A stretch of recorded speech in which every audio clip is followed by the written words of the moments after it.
Servus Männer, it's Red Pill Germany again. Today I want to give you a short little update on the situation of the AfD, the opposition party in Germany. As you know from my last presentation maybe, their popularity is on the rise. They are doing very well in the polls now. I want to give you an update on that, and as promised, I want to give you one of the two perspectives on the whole affair. I choose this time to give you a black pill analysis and a white pill analysis. Today, of course, I want to start with the black pill analysis. I assume the position of black pill Germany today. But let's get the good news out of the way so that I can fully become a pessimist in the later part of the video. So the little update is that there has been another poll, and that one has basically solidified the result, given the same result more or less than what we have seen before, in another poll of a normally left-leaning polling agency, Forza I think it is. The AfD is once again the second strongest party after the CDU and ahead of the Social Democrat Party, SPD. So that means that this is really not a fluke. This is a solid result right now. The AfD is the second largest party in the polls right now on the federal level at 20%. So 1 out of 5 Germans who would vote for a party in a federal parliamentary election would give their vote to the AfD. 1 in 5, that's pretty awesome. So let's switch to the black pill position now. Well. So we have seen many times that the AfD has gained popularity in polls, but that didn't really manifest, or well, once it did, but it not always manifests really in actual elections, because our establishment is very, very good at swinging public opinion, because they really, really control the institutions, schools, the universities, and of course mass media, television, newspapers. Everyone is against the AfD. It's only the alternative media or small conservative outlets, such as the Junge Freiheit, for example, that is neutral or in favor of the AfD. And that means that even though Germans are, maybe for reasons of protest or because they are afraid of housing prices, energy prices, and so on, and maybe the war in the East, and how we're handling this and how we position ourselves here in Germany. And maybe this is just a temporary protest vote. It's not even voting, it's polling. Never forget, these are just polls, not real votes. But this might swing back later on. So that is the obvious black pill here, or the skepticism that you should have. And the second thing is, if you go beyond that, you see that in Austria we have seen this before.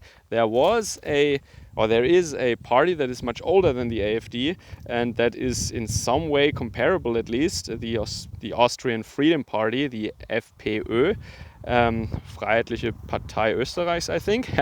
And they already had a very, very popular coalition together with the center-right Austrian People's Party, that is pretty much like our CDU-CSU. And as I said, it was a very, very popular party, coalition, I mean, and I covered that also, and that didn't really last. And this was a PSYOP mission, basically, or a controlled action. It was controlled action by journalists, maybe even by Secret Service, I don't know, to bring down this coalition in Austria. And this is what happens, more to the point now, when you have success at an election and you even manage to form a coalition with another big mainstream party, And once again, the situation as it was in Austria is pretty much comparable as we have it in Germany. There is a center-right party, and together they would have enough votes to form a coalition. And in some points, in some fields of politics, they actually have common ground. And you somehow manage against all the pressure from the elites and the media industrial complex to form this coalition, maybe even threats against you and your family, what have you. But then, how long can such a coalition actually last when all the powers that you have, all the mighty influential groups and individuals are after you? They're convinced that you have to be stopped. And that is the fundamental problem. If you don't have a valid, a real counterculture, if you don't have also organizations at the university, like fraternities, student bodies, and whatnot, if you don't have media outlets that are on your side, if you don't control any of these institutions, then you, even though you have success in a parliamentary election, it won't last. Yeah? They will topple you, and maybe they will even somehow find a reason for new elections, what have you. And then after 1 or 2 years, it's over. Yeah? Or at least after 4 years. What happened with Trump? How did they go after Trump? Yeah? What did they do in order to sabotage him? Even if you think that he is actually our guy or whatever. Yeah? It is insane, the level of resistance you have to deal with in such a situation. And this is because the left firmly controls all the meaningful institutions. As I said, education, media, NGOs, financial institutions, everything. And that cannot be solved short term. You will have to solve this or to tackle this long term. So that is a big black pill, I think. And in order to do that, to overcome that, you need either, as I said, a lot of time, or you need a great collapse or some drastic thing that happens that really makes people reconsider. And that brings me already to my last and maybe most substantial criticism here.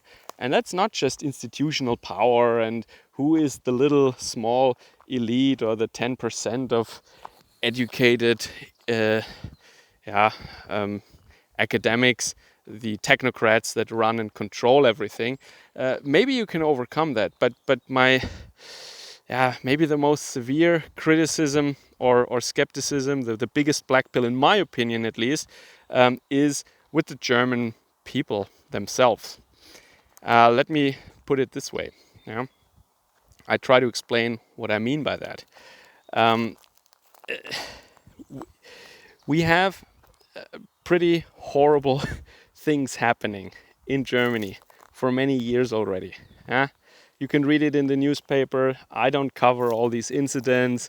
We had a very drastic event in France now. We had, again, events like that happen all the time in Germany. A man did something and so on. You know exactly what I'm talking about. Very bloody, very violent incidents, and they're not isolated incidents. There is a pattern, and it happens every day somewhere in Europe, every week even in Germany, I would say. Yeah, every day actually, if you look at the numbers. They hide it, of course, in the local section or the mixed they hide it somewhere. It's not front page news anymore. These days are long gone, and Germans didn't care. So it should have been much more. The AfD is the only political party that speaks out against this and says that sending those people back and not letting them in the first place is what we need to do. That is one field. Germans, they don't care. As long as they're not affected themselves, they don't care. The AfD should have had 50% in 2015, but they didn't. Because Germans are very brainwashed and they think as long as it's not happening to me, it can't be that bad. And then the other thing, yeah, during the China bug, the AfD was the only political party that said that all these measures are too drastic. Of course, they didn't go full medical science denialism, but they were the only party that actually said, well, all these measures are ridiculous, and this product that you're trying to push on people, it's not doing what it's supposed to be doing. I mean, they were not united in that, obviously. It's not one of their core questions, but they were the only ones. And there were things that happened, especially, yeah, I mean, I don't have to go over that once again. I think you know exactly what happened. Our constitution was basically broken on a daily basis once again. Now in this field also, people were locked up, denied their rights, and the AfD was the only party that spoke out against it, really. And what did it help?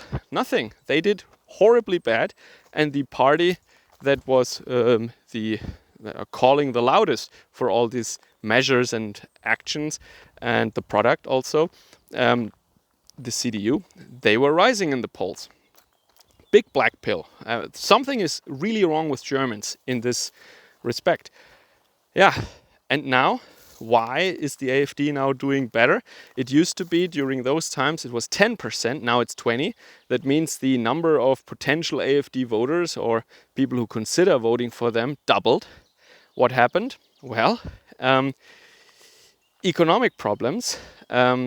People are afraid that their houses are losing value and that they have to pay for solar panels or these heat pumps, and they have to insulate their houses. And that is now convincing people to maybe it's a good idea to vote for the AfD. Think about that. When Germans are dying, they don't care. Yeah? When people come in here who shouldn't be here, they don't care. When our rights are taken away and some globalist elite, some technocrats want to inject things into our arms, they don't care. The only point, or the only, or well, when they actually start caring is the time when they think, oh, maybe my house loses in value. That's when they start caring. And for me, this is actually a big black pill. I mean, how pathetic can you be to say, oh, I would never vote for the AfD. But now that my house is losing 20% of its value, oh, now I'm going to vote for them. This is pathetic. It actually disgusts me a little bit. That when people are dying, they don't care. But when it's about the value of their houses, which is not unimportant, of course. But I think it pales by comparison when you think about all these other issues that we have, where the AfD is the clear opposition to the technocratic or globalist approach that we have in all the other parties, basically. And that, for me, is the true black pill. Let me know what you think about that in the comments down below. Servus, Kameraden.